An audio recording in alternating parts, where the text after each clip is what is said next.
Pentecost marks the celebration of the birth of the Church and the momentous transition from the earthly ministry of Jesus to his ministry empowered by the Spirit.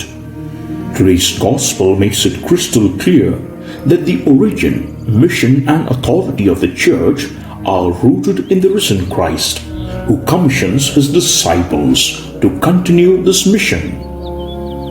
But were the disciples ready for mission? No. When Jesus looked forward to his disciples with a clear vision, the disciples looked backward with fear and confusion. As a result, they locked themselves off from reality. Along with the fear of the Jews, they might have been psychologically affected too.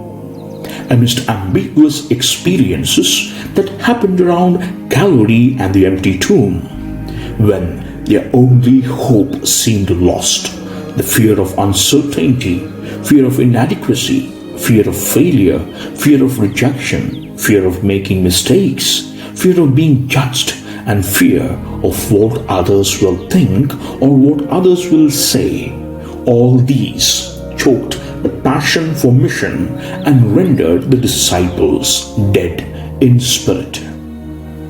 How did Jesus prepare his disciples for mission? Firstly, by his witness value. Jesus, showing his hands and side, testifies to the fact that he has been victorious in accomplishing the mission for which the Father sent him into the world. Secondly, by renewal through the empowerment of the Spirit. As God breathed into man the breath of life, similarly, Jesus breathes into the disciples the Spirit of life. This gift of the Spirit renewed the lives of these disciples, just like dry bones from the valley coming to life, so as to be witnesses of God. Now, the empowered disciples find strength to stand up, unlock the door, go outside, and begin their proclamation. Thirdly, by openness.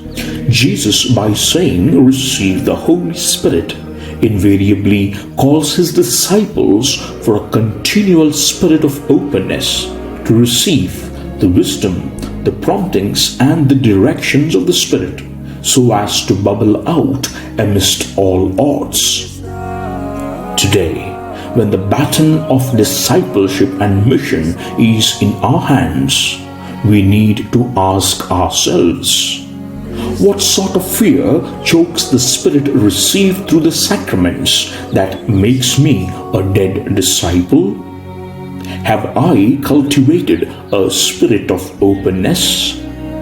How staunch and well-founded witness value have I drawn from the risen Lord? Finally, how have I prepared myself to be renewed and reborn at this Pentecost? Let's find the answers.